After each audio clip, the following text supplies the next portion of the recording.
I fought the puck all night and changed sticks a couple times and dropped my stick, lost my mouth guard a bunch of times. It was ugly. But as ugly as it can possibly get when you're Connor McDavid. Remember that time he looked human for like 2 periods and then stepped into the phone booth in the second intermission and came out Super McDavid again? What a fantastic finish. An overtime winning goal from Connor McDavid on what was a tough night, by his standards anyway. Welcome to Got Your Back, folks, brought to you by our good friends at Mr. Dirk, located just off White Avenue and 102nd Street. Mr. Dirk, of course, your one-stop shop for all your clothing needs. All of them. If you're a businessman needing to look sharp at your next meeting, or if you want to sharpen up your look around the office, they got a wide selection of great suits, shirts, ties, shoes. They will help you make a statement that you're on top of your game. And by the way, if casual is what you need, they've got plenty of that as well. Mr. Dirk, everything you need just off 102nd Street, just by White Ave. As we check in with our good pal Jason Gregor. Gregs, welcome to my podcast, man. It's always me on your radio show. Now I'm the host and you're the guest. Well, this is fantastic. I don't have to do any prep. It's awesome. You get to just show up, make easy money, and get the heck out of here. Hey, you know a thing or two about Mr. Dirk. I talk about the casual clothes. You are all about Mr. Dirk's casual clothes. You own almost the entire lineup, I think. Actually, the T-shirt I'm wearing is from Mr. Dirk right here. Oh, is it? Nice. Yeah. No, That's awesome. I've got I got a wide array of clothes from there. I like it. They got a lot of good options. I'll say this: Mr. Sterling Dirk might be the most fashion advanced human that I've met. He's a dick because he can look great in a beard all the time. And he does. He's got a well-coiffed beard for sure. Yeah, and like he has such good fashion sense that I saw Struddy on the broadcast the other day, and he actually looked like he was in 2022 with his fashion sense. So that was good. They've taken on this monstrous challenge, right? Like Struddy and I actually went in there. And I'll build another promo and show people, but we went in there and Struds kept like gravitating over towards like the turtlenecks and stuff, the sweaters, and Sterling's like, no, come over here to this side, take a look at this. But we put him into a couple of different sport coats, different kinds. Like he actually walked out of there with some decent looking stuff, because Shona, and you know and love Shona, she was desperate for some help with her man. Oh, buddy, his fashion sense he's got a great sense of humor, but some people, you know what, you can't have everything. Yeah. And fashion sense is not his forte. Yeah, right. Great looking guy, got to play in the show, fantastic wife. Like you shouldn't get to have all of that and fashion sense too. So yes, he was not blessed with the best of that, but we're definitely working on him. Your set is nicer than mine. I got to admit here. I'm looking at what you did in your office there, and like that whole deal you put in behind you, like you went high end back there, hey, for the DFO rundown. Yeah, well, let's be honest here, Shogger. Having strengths, that's not mine. My wife did everything. Oh, did she? I basically I got to pay for it, and I just said, here, you go carte blanche, and so she hired the guys to build the whole backsplash and everything. The only thing I wanted something kind of, on air looking like, so it would represent what I do. So that was about my only input really, and the New England Whalers banner that I got given to me. I was going to say, that looks like a newer edition there. That's old school, isn't it? Oh, it is. It's really old school. It reminds me of a kid, man. When I was a kid, I used to have those pennants were huge. I had tons of them always hung up on my wall. So it was pretty cool when I got that one. Nice. Okay, listen, we're going to do this show in a couple of stages here. First, we're going to get to the breakdown.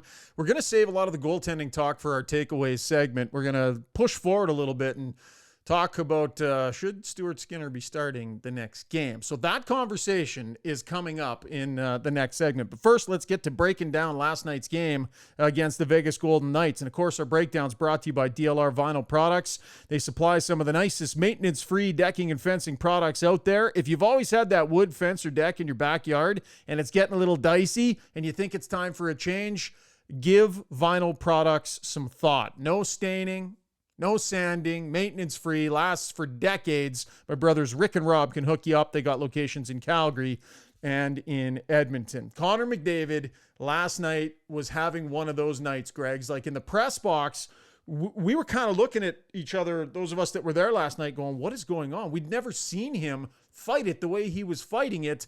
And then all of a sudden, just ba-bam in the third period. Yeah, I had a few guys jokingly text me, "Hey, you're gonna ask Connor to cut a stick?" But yeah, tips for McDavid from Jason Gregor. Yeah. Oh, by the way, Puljujarvi did cut a stick, but nonetheless, hasn't helped him. Yeah, you know what? It was very odd to see McDavid. Like there was 3 occasions where he just mishandled the puck. Yeah. Like there was open space, no one really around him. The puck went off his stick, and you're just like, geez, you don't see that very often. And hey, even the best player in the NHL can have an off 40 minutes, but he obviously awoke, got the assist on the Hyman goal, and then of course the overtime winner. He's done that to a lot of players over the years. When he gets that much speed and he's able to enter the zone 3-on-3, like I don't know how you defend it unless you take a penalty. Like honestly, like I've talked to defensemen about it, and they can give you, Drew Doughty, I thought, said it best. He goes, "Oh, I can give you some BS answer about gap control." He says, but sometimes it's just indefensible. No one skates that fast with the puck. And so it's not like defensemen can just adapt to it quickly, right? Like he goes, maybe if you got to play him every day, then maybe you'd be able to adapt a bit. But sometimes he goes, he cuts out that blue line, and it's of course 3-on-3. There's just way more room on the ice. Like there's not much you can do. And to be honest, a lot of us thought he might even take that puck across the crease rather than go short side high. The acceleration that he showed, Greg's, when that tiny little window opened up, and it was sort of like, oh, does he have space? And then he just exploded into the space. Jay Woodcroft had a great clip post-game about McDavid. We'll go to the Weiss Johnson soundbox here. This is the head coach talking about McDavid and just how opportunistic he is when he sees the slightest opening. If you look at the play he made on that overtime goal, the way he took Pietrangelo stick and then created a little bit of separation, I think anybody can see blood. He's one of the special ones that can smell it. Yeah, I think that was a really succinct clip from Woodcroft, because you could tell he smelled blood right when he grabbed that puck, and you could just see he was like 2 or 3 steps ahead, knowing he had the space. Well, I think the quote was great, but I think the fact that he talked about the stick placement of the defender, right? Like not only is McDavid fast, he sees things and then sees, oh, that defender's in a position that I can exploit, right? A lot of guys might not even notice that, right? And then obviously you don't have the ability and the speed to exploit it. So that's what makes him virtually at times impossible to defend. And you know what? Edmonton needed that game. I thought there were stretches where, that they controlled the play. Obviously, Vegas, Edmonton's up 1-0, and Vegas gets a real lucky goal. Like no one makes a mistake on that. I don't know if it hit Kolzar in the head or the shoulder and it goes up over Skinner. And especially at home this year, the Oilers haven't been that good. I really think that going into overtime, they really needed that game going on the road. They got 3 tough teams coming up in New Jersey, the Islanders and the Rangers, and then Florida back at home. They needed that win. Like they don't want to get to 500. You want to always stay above 500 if you're a team that has aspirations for the playoffs. And I know this year is being crazy, Shogger. You just have to look at the Blues, so you never know what can happen. But Edmonton still, I feel is searching for more consistency in their game. Yeah. No, I completely agree with you. And nights like last night are a night you can cling on to. You can pull something out of. Tough game, tough team, good team. Things didn't go all right for the Oilers, but they kind of mucked their way and battled their way through, and they come up. I know they didn't love giving the point back to him. That could hurt them down the road in the standings, but so what? You end up winning a game. Just quickly sticking with McDavid, I really liked his stick-to-itiveness last night, and we're going to play, it's about a 40-second clip here, and I wouldn't normally do this long of a soundbite, but this might be one of the best sound bites we've ever gotten from Connor McDavid when we asked him post-game about the struggles and then turning it around as we go back to the Weiss Johnson soundbox. It seemed like a night where you kind of had to stick with it a little bit, kind of push through some early stuff, eh? Personally, yeah. It was ugly right from the start for me. I fought the puck all night and changed sticks a couple times and dropped my stick, lost my mouth guard a bunch of times. It was ugly, but obviously sticking with it and finding a way to contribute to a game. So when you're going through it, you're kind of going like, what's happening, or that doesn't happen to you like almost never, basically. It happens. It happens to everybody. It's something that you go through, and like I said, I was fighting the puck all night and a couple terrible plays, and was just trying to be Just trying to be on the right side of the puck all night and not give up anything defensively, and pitch in when I could, and make it count when you got your chance. So I just wanted to be on the right side of the puck all night and not give up anything. To me, that's the sign of leadership and really smart hockey. You get out there, you feel like, man, things are not going your way, and you decide this is the way I'm going to play in the meantime until I sort myself out. And I thought McDavid did a good job of that last night. Well, he's growing in his game. It seems like he's been around forever, but he's still such a young player. When you think about how many guys haven't established themselves at NHLers at 24 and 25, right? So, and I know he's the greatest player in the game, and we've seen him do stuff. And a few years ago, he had 105 points in 56 games. And but I really thought McDavid in the playoffs last year kind of altered his game very subtly. He became, I found, a little bit more, and I had a conversation with him, and it's a fine line because it's not like you're critiquing him, but he said he just had more of a conscience defensively, and it started in the playoffs, and I think it's really continued, and it might not showcase up all the time in stats, and he's been on the ice for some weak goals against by the goaltenders, so that's going to look bad if you look at your goals for against, but sometimes those numbers don't reflect the individual play. But I think if you look at McDavid's overall play really this year, he's still the best offensive player. There's no question about it. But you just watch how many times, I feel he's making the better read down low. Yeah, no, I completely agree. And the other thing too, like coming back with the intention of, I'm not coming back into the zone because that's what I'm supposed to do. He shows up looking for something to do, looking to be effective, right? He goes into the corner and stays on the right side of the puck.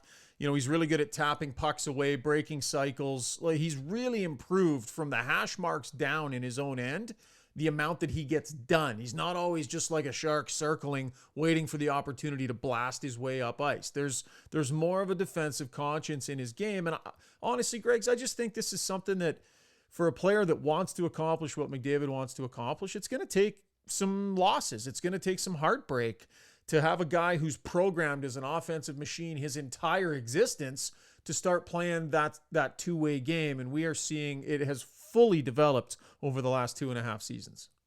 Well, the one thing that you noticed this year from McDavid, watch how many plays start in the order zone where he's below the circle, or the dot, and then he just explodes up the ice quickly, right? Like, he's so fast his first 4 strides. So he's taking his biggest asset now and using it more to his advantage. And he's like, I don't have to be at the over top of the circle because I'm faster than everyone. I can still be below the circle and then just skate away from him when we get the puck and go the other way. And you're seeing, and so that actually gives him a little bit more runway to come through the neutral zone with speed, which has to be scary for defenders. Yeah. Let's talk about a few other things that we saw. Kostin on a third line that looked really, really strong. Matthias Janmark elevated up the lineup, looked like a confident player, making plays with some highly skilled players. These are two interesting additions. Losing Kane and Yamamoto, never going to be a good thing, but it's opened a window. It's opened a door, a crack for these two, and they're kind of bursting through it in a way that makes you think the way they're playing right now, Greggs, they might be here for the year if they keep this up. Well, I think Janmark, the only reason he wasn't in Edmonton to start the year was salary cap. Hallway, right? They had 21 players. So, but I'm sure like any veteran player, he's like, hey, you know what? Yeah, like I'm getting my NHL salary, but I'm not living the NHL life. And not that he necessarily needed extra motivation, but I'm sure like that's an easy reminder all the time. And plus, coach is like, hey, Matthias, we're going to play you with McDavid. It's kind of like, I talked to Warren Fogle about playing with Leon Draisaitl. It's basically the same thing. Like, you get pretty excited, and you've got to think the game differently now. Janmark can't dump McDavid doesn't want to dump and chase, right? So you've got to carry the puck a little bit more. I think who Matthias Janmark and the orders, I really believe Edmonton needs somebody to be Zach Kassian of 2019. The calendar year of 2019, where Zach Kassian, now he was never, despite some erroneous reporting, people suggesting he played a ton with Sedins, he never did. He played like 4 games with the Sedins. He's never really a guy who was ever in the top 6. He got promoted out of desperation, and he killed it from the second half of the 17-18 season, or 18-19, whichever one it was, and then January 1st, 2019, end of the year, he was with them. And then he started the next year. And in that time, that calendar year of 19, He was top 18 in scoring 5-on-5. He didn't play power play, but he was a really good, productive player. Now, I'm not asking Janmark to be a regular top 6, but they need someone who can basically do what Kassian did and play above themselves for an extended period of time until Evander Kane gets back. That's what they need. Someone has to do it. You can't just play with McDavid and not produce. You have to produce at some point. Another candidate for that would be Warren Foegele, right? A guy that is clearly a third-line player, even a fourth-line player on a really good team, who, given a window of opportunity, has been producing a little bit here lately. Much more than you would expect him to, been giving him valuable minutes. I think Foegele has helped ease the blow quite a bit here too. Just, he's got a great engine, Gregs, and the one thing, the hands come and go and the finish comes and goes, but that engine of his has been really reliable lately. Well, I had a long conversation with him because I wrote the article in the summer. I'm like, you got to play Foegele on the penalty kill. Yeah. He was a top penalty killer on one of the best penalty killing teams in Carolina. And you as a coach have to find ways to get more guys involved in this team, because the third line in Edmonton plays borderline fourth line minutes that most other teams play, because the top guys play so much, as they should. They're the two best forwards in the world. So, I get why it happens, but Warren Foegele started the season, played 2 games on the penalty kill, and then he got taken off the penalty kill. And we didn't see a lot from him. And then you remember his first game, he gets put on the penalty kill, scores on his first penalty kill shift, ironically enough, in that game. But you look at those last 5 games, he's got 3 goals. And to me, it's not just the goals. Like, he's way more involved. And he was very honest when I talked to him about it before the game.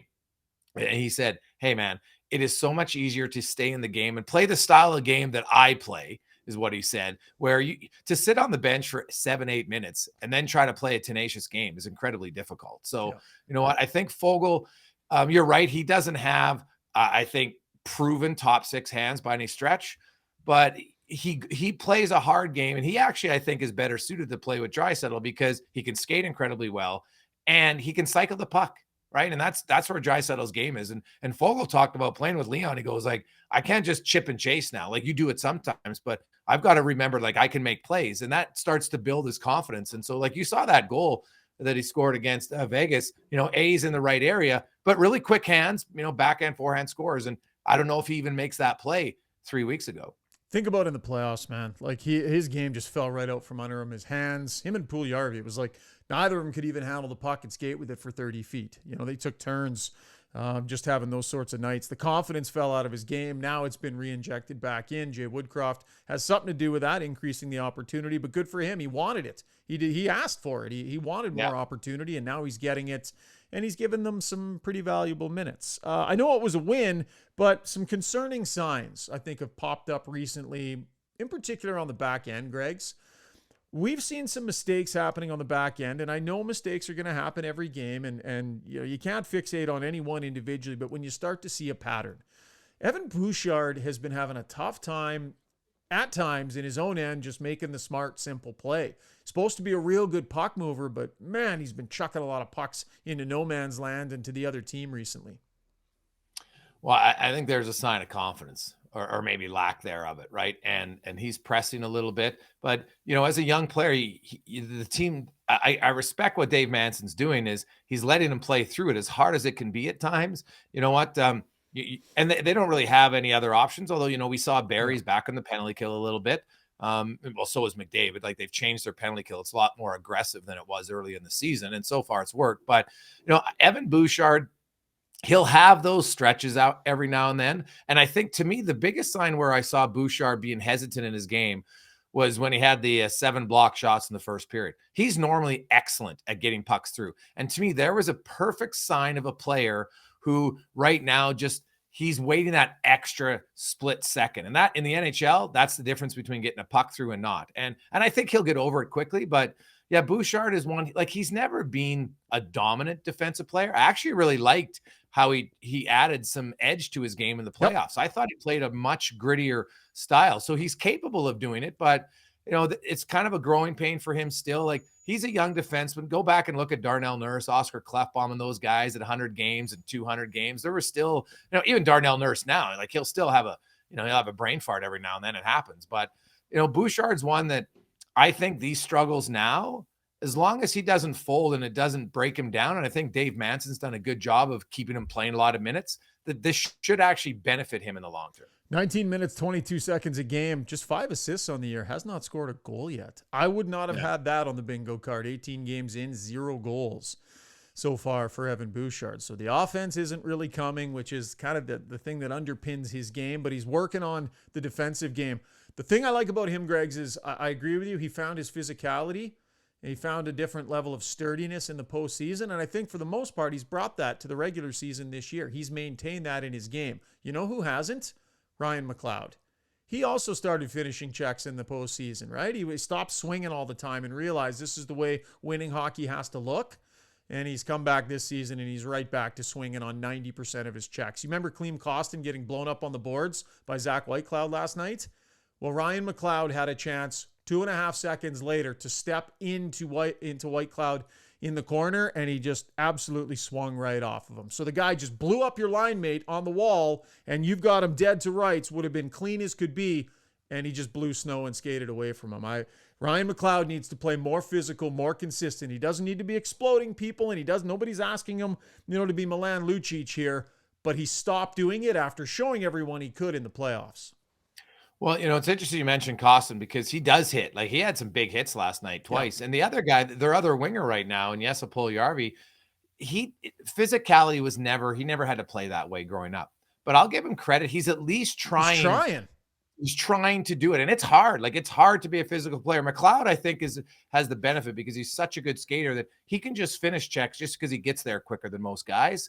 And I think maybe with Puljujärvi and Kostin, maybe that will rub off on them. But when you see Puljujärvi at least trying to do it more and saying, hey, I've got to adapt my game, you would like to see him more from McLeod because, he got off to a great start. I think he had 3 goals in the first 7 or 8 games. And, he's now gone 12 games without a goal. So you're not expecting him to score a ton, but you have to bring something every game. And I think McLeod could, it's regular season and it's just not as physical as we see in the playoffs. I understand that, but I think that example you used was a perfect one where, we don't expect you to hit all the time, but there's certain times when we expect you to do it. That's an issue of competitiveness for me. Like, you're out there, you see your line mate it was a great hit. He just got blown up on the wall. Boom, the whole crowd, the whole building and everything. And the guy who just did that, you've got in your sights, and you make the choice not to even throw the body check. To me, that's just not having an understanding of the competitiveness required to be in the fight.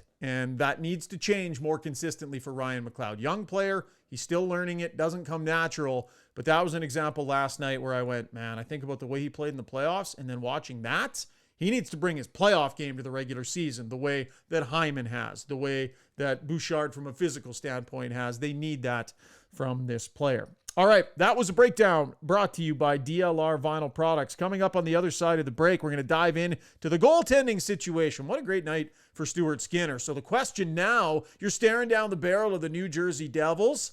What do you do? Because Jack Campbell, your $5 million man, has been on the sidelines for some time. Yeah, so do you go with Skinner or do you go to Jack Campbell? Because you can't let him get too dusty on the shelf. You're listening to Got Your Back, presented by Mr. Dirk. More is on the way. Checking in with Sterling Dirk inside the beautiful Mr. Dirk shop. People ask me all the time, who is the Mr. Dirk, Sterling? I know it's not you. Who's the original? So my grandfather was a tailor, and he came over to Canada in 1940s, opened his freestanding shop in 1965. So Mr. Dirk's an ode to my grandfather. He was a tailor. And we keep that ethos of like quality service and community embedded in our store every day. So if you come in, you walk in, you're gonna get a friendly face, a smile, and we're gonna get you suited up, head to toe, get you some jeans, shoes, whatever you need. We got you covered. 1939 is on the emblem, and it means something. Truly local. MrDirk.com is where you can see all of their merchandise, or visit them in store right off White Avenue and 102nd Street. Hey, Strutty, question for you. Have you ever tried putting in your own fence? I sure have. Between digging the posts, mixing up cement and digging the holes is absolute killer. It's brutal on the back. Well, listen, what if I told you you could put in a fence without having to dig a hole or mix any concrete? I'd be much more likely to come over and help you out. Yeah, well, you're not the first guy I would call, but thank you for that. Listen, my brother's company, DLR Vinyl Products, they've come up with a system where you can actually put high-quality vinyl fence in the ground without having to dig a hole, without having to mix any concrete. They can teach do-it-yourselfers how to do it, and they can also work with contractors who might be looking to start installing vinyl. It's super high-quality product. The great thing about it is that it has fantastic longevity. You put it in, you don't have to worry about staining or sanding or anything like that. I've been lucky enough, Struddy. They've put in multiple fences in my different yards and they've built me 3 decks. I have totally abused the fact that my family is in the fencing and decking business, but it's great product. Give Rob a call in Calgary or Rick a call here in Edmonton. This is a company my dad started. It's a family business. I'm super proud of it. That's DLR Vinyl Products in Edmonton and Calgary.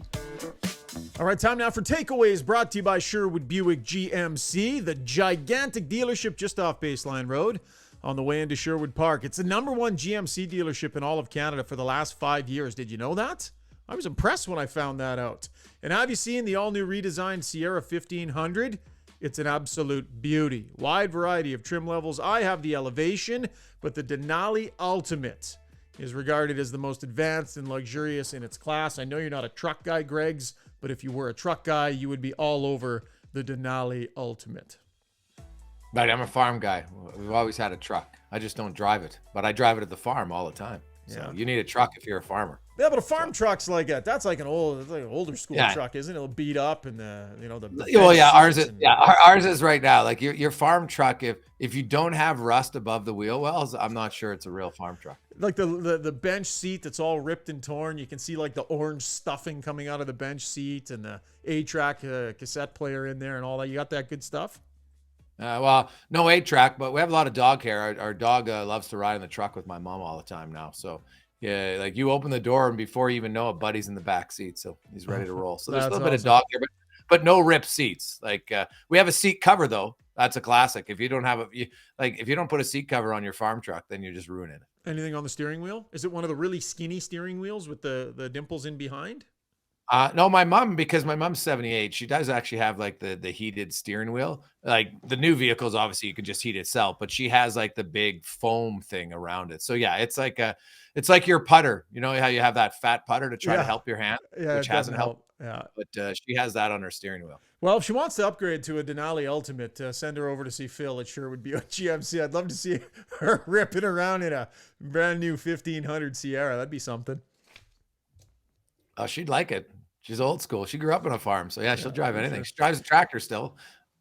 So, on the takeaway segment today, listen, I think we got to dive into the goaltending situation here because there's 2 projects happening at once. There's the Stuart Skinner becoming acclimated to being an NHL goalie and having success. There's that project. And then there's the reclamation project that is Jack Campbell's game right now. So, to set the scene, Campbell's last start was tough. And Skinner has gotten every start since. Campbell has needed some practice time. He's gotten it. Campbell has needed some time to clear his head. He's gotten it. Campbell's going to be needed this year, Greggs, but this game they're about to play is against one of the, if not the best teams in the league right now. So I'll just lay it out there for you, buddy. What are you doing when you get to Jersey and taking on the Devils? Man, it's a tough situation for Jay Woodcroft because you know that both goalies want the chance to knock off the New Jersey Devils who have won 12 in a row, right? So let's make that abundantly clear. If it's me, I'm going with Skinner because I think still he gives you the best chance until I see that Jack Campbell's found his game again, right? Like I thought he found his game in Tampa Bay. He was great. And then he lost it 2 nights later in Carolina again. So I would go Skinner on Monday against the Devils. They're flying high. They're a confident team. You know, that you can really challenge yourself as the Oilers. Plus they beat Edmonton a few weeks ago. And then regardless of what happens in that game, I'd go Campbell on Long Island on Wednesday, right? And if he plays well, they got 2 days off. He can play against the Rangers, right? So that would be my plan. I think I'm going Skinner Monday, Campbell Wednesday. And as long as Campbell's decent, he'll get to start again Saturday. I wonder when the conversation has to shift a little bit. And for the record, I agree with you. I would be starting Stuart Skinner in the next game. I think that's what they need to do. You got to pay attention to what's going on right in front of your eyes. This team needs wins. And I just think as much as you don't want to leave Campbell on the shelf for too long, this is a huge game against a team that plays really well, plays really hard. And I think you got to go with the guy that gives you the best chance to get points and wins at this point in time. But leaving Campbell on the shelf for too long, I think there can be a cost to doing that as well, because, that'll be, I got to turn here to look at the schedule. 2 weeks. Yeah, that's 2 weeks between starts. What happens if he has a rough one, Greg? So what are you going to do? Give him a month off? Like that if you were to say to a goalie, okay, you need a little bit of time, how's 2 weeks? They would go, that way too much. Yeah. It is into that zone where this is too much time for Jack Campbell. Oh, 100%. I agree. And so, I'm sure Schwartz and Woodcroft and Campbell, they have the conversation, and it basically comes down to, so if we play you Monday, are you going to be that much better than if we wait till Wednesday? Like, at this point, will it matter that much, those extra 48 hours? I don't know the answer to that. I never played goal. So, I struggle coaching our goalies at U11, for goodness sakes. So I got a goalie coach who comes and helps them, because it's just such a unique position. But Jack Campbell, the thing about Campbell is Campbell, for the longest time in his career, he's battled adversity. He had to, he was a first round pick, and he didn't live up to the expectations early on in Dallas, never played there, and then kind of bounced around and find himself in Toronto. So I think Jack Campbell probably can handle it mentally. He's had to overcome, other challenges at times in his career, right? And I hope when he comes back, I think and maybe that's just who he is, but there's times where, at least publicly, he probably needs to give himself a bit of a break. Oh man, he dives on that sword like nobody I've ever seen. Yeah, like every time. And I'm like, and I get that you want to save every goal, but every goal he does. So, sometimes like, hey, yeah, can I play better? Hey, I like my game tonight. Like, sometimes you can play well and still allow 3 or 4 goals, right? It'll happen, right? Like Stuart Skinner last night. Thought he played pretty well. He got an unlucky goal. He gets beat on a penalty shot, and then, a shot from the slot. So not a terrible night at all, but there's 3 goals against, right? So I think Campbell actually will be okay. He's shown he can be up or down. Like, he had a real down stretch of like 2 months in Toronto after being great for 2 months. And then he rebounded and played well again in the playoffs. So that's what Edmonton has to hope he can do. But I'm still going Skinner on Monday. I wonder if at a certain point, though, the conversation needs to shift to making sure you're not messing with Stuart Skinner, because he's got such a good thing going right now. I mean, at a certain point, if you got a guy that's showing you I'm the starter in this moment, don't you have to start making some decisions around what might be best for him? And so the idea that they would start Skinner against Jersey and then potentially give Campbell the next 2, I think, you see what Skinner does against Jersey. Maybe you go back to Campbell, but if Skinner wins against Jersey, I'm going right back with him against the Rangers, even if Campbell grabs a win in between. Well, I think you have to start looking, though, at not overplaying Stuart Skinner, right? You don't want your starter playing more than 55 games, right? No. So when you think about that, it's like a 55-27 split at best, like 2-1. So, if Skinner's, this will be his fifth consecutive start against the Devils. I can't even remember. I think I can check 5. Here. That would be 5, right? So Vegas, you don't want to overuse him, and then all of a sudden maybe he gets fatigued, and now you got 2 goalies that aren't good. So I can go with Stuart Skinner and still have him have a few days off. Right. Get some practice days in, because they have 2 days off between the Islanders and the Rangers game. Yeah. And then you can come back to him against Florida. I think it'll be his 4th. We're going to get back to the Weiss Johnson Soundbox here, and we'll remind you that as part of their 45th anniversary for the next 3 months, Weiss Johnson's going to look to give away and install a new furnace or hot water tank to a community organization or a charity that is in need. So, Greg's, I don't know if you can think of anybody, but if you know a community organization or a charity that is in need of a new hot water tank or furnace, send the information to info@weiss-johnson.com. That's info@weiss-johnson.com. Back to the inbox. Confidence for a young player like Stuart Skinner. It's building with each and every win. Yeah, I think it's huge. I mean, obviously I'm learning that it's really hard to win in this league, and being able to get this one, especially against a team that's as hot as Vegas, I mean, it feels great. Feels good for the confidence, and we just got to kind of roll off this. And I thought, the way we played, we just got to keep on playing that way, and I think we'll have some success. You talked about a base of confidence being built underneath the player, Greggs, and I think this is where time in the American Hockey League to develop that confidence. Confidence at the Western League level, confidence as a pro in the American League level. Now he's come into the National Hockey League, and very early on, he's displayed a level of composure and confidence that we don't often see from goalies who are fairly new at the highest level in the world? Well, you look at Stuart Skinner's development path, right? Turns pro, plays in the ECHL. Then he goes to the American Leagues, half years as kind of the backup. Then he becomes a starter, okay starter, then becomes a dominant starter. He got that one game in the NHL against Ottawa, and he won, but he talked about it, how it was a tough night for him personally, allowed 5 goals. Then he goes back, dominates again. Then last year got 13 games in total. And he came in this year and he just talked about how he knew all summer he was basically going to be the backup. And so that built his confidence, knowing, hey, I'm going to be an NHL player now, so I got to make sure I'm NHL ready. And all he's done is play well enough that almost forces the coaches to have to keep playing him.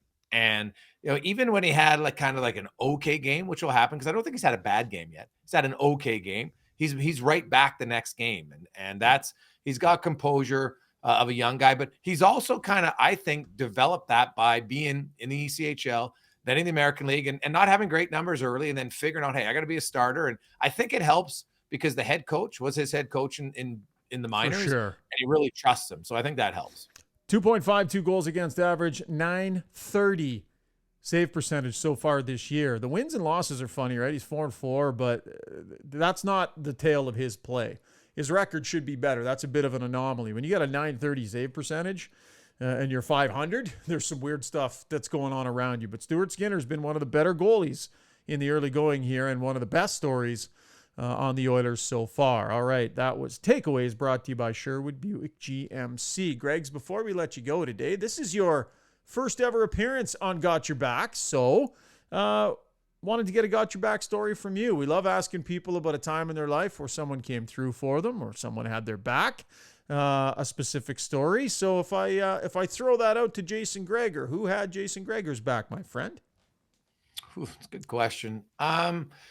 I'm probably going to say 2 people in the similar story. So when I got out of radio broadcasting school, I started working with John Short, who I'd grown up listening to, idolizing. It was just like, oh my God, I'm working with John. This is amazing. I was actually in school. Legend. And working with him. Yeah. And then, so that was in 2001. And, I had actually my practicum scheduled to go somewhere else. And then he's like, well, why don't you do it with me? And I was like, okay. So I did. And so when we sat down, John was like, well, what do you want to do? And I was a little bit older, so I don't think I was that fearful. And I was like, well, I want to cover, the Elks. Well, back then it was the Eskimos, of course, and kind of like a beat reporter. And I was producing a show, and he was like, okay. And so he just let me do whatever I wanted. Like literally, I could go there, cover teams, do different things. And when we'd meet once a week, he never really said you weren't doing anything wrong. He would have little tidbits of information. But my personality, I don't like to be micromanaged, and he just seemed to sense that right away, and he was unreal. And then I tell that story to start because it fast forwards to 3 years later, and I'd been working with John, and I got to the point in my career where I kind of had to sink or swim. And so I needed to start my own company. I don't have a business background. I'm good with numbers, but that's about it. And so I sat down, and my father had passed away a few years earlier, and my mom was running the farm by herself and stuff. And so I sat down with her. I'm like, well, Mom, this is what I want to do with my business. And, here's what I need, I think. And so she loaned me some money and, wrote it down on a piece of paper and everything. But she just said, she goes, I believe in you and you can do it. And here you go. And she goes, I don't care. Take however long you need to pay me back. Right.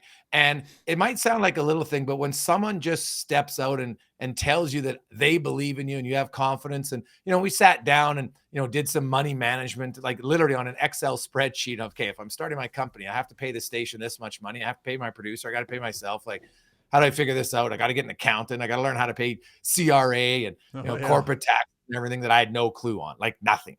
And so there's a lot of hours where, my mom, who's pretty smart, in a lot of different elements, just was very supportive and was always encouraging. And, lucky enough, I was able to pay her off way quicker than pay her back way quicker. And it always reminded me that you need someone in your corner. Every successful person needs someone who believes in them more than you believe in yourself at that time. And that was my mom. That's a great story, man. I love that.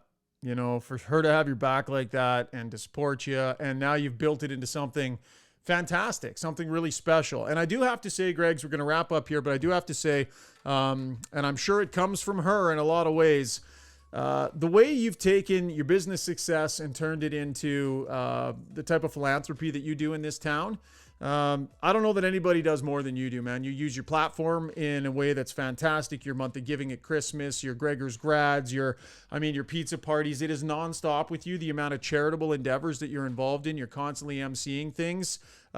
It's pretty fantastic. It's pretty unique. And so, you know what, man? Like, thanks for all the people out there. I'm sure there'd be many that would want to thank you, but you do so much, buddy. And it's always been really, really impressive. And I'm sure that is rooted in her as well. Well, thanks. I appreciate that. And it's from my mom, but a lot of it actually came from my late father, who grew up rather poor. And we didn't have a lot of conversations in his life, but there was one story of my dad. We were, this was probably like I think I'm 14, so maybe 86. My dad had lost his job a few months earlier. He was in the oil field and stuff. And then he had hip surgery. And so he just couldn't physically do his job anymore. And we were driving downtown, which we never did very often. And we're walking, I don't even know the store. And anyway, this guy comes by and he's crying to my dad that he needed $25 to get on a bus. And so my dad, who didn't have any money, gave him $25. And I was just like, geez, Dad, we can't, you don't buy me anything. And I remember driving home and I asked him, he says, well, son, somebody always has it worse than you. And so even if, you know what, he goes, we're on a tough spot, but we can at least, we have a roof over our head. And this guy didn't. And so it always really stuck with me. Like my dad was not a big speech type of guy, but that story, like I always remembered. And so now I'm like, you know what, if we have the opportunity to help others, and I think Edmontonians and surrounding area are one of the most generous people around. And so it kind of works out well that you have people that have the same mindset. And I think most people do want to give. They just need to be reminded sometimes on who to help. Awesome stuff, Greggs. Hey, thanks, buddy. I appreciate you hopping on my pod. It was great to have you. This is way different than what we do day to day. I know. It's awesome. I love it. You can host a show next time, and I'll just sit and answer the questions. Sounds good, man. Love the reverse roles. Have yourselves a great Sunday, and we'll talk to you real soon, Greggs. Thanks again, my friend. You betcha. Have a good one. All right, folks. This was Got Your Back. YEG. Big thanks to Jason Gregor for taking some time out of his family Sunday, a day off. Big thanks to our sponsors as well, Mr. Dirk, Sherwood Buick GMC, DLR Vinyl Products, and of course, our good friends at Weiss Johnson. Liberty Smart Security, by the way, always a great sponsor of our Got Your Back segments as well. Enjoy a fantastic Sunday, folks. Big week coming up on the road, out on the East Coast for the Edmonton Oilers, the New Jersey Devils, the New York Islanders, the New York Rangers. It's going to be great hockey, and we'll be dropping podcasts throughout the rest of the week. Tune into the Gregor and Strudwick show on TSN 1260 as well. I'll catch you on the Morning Mandate. Tons of Oiler content coming your way, folks. Have yourselves a fantastic Sunday.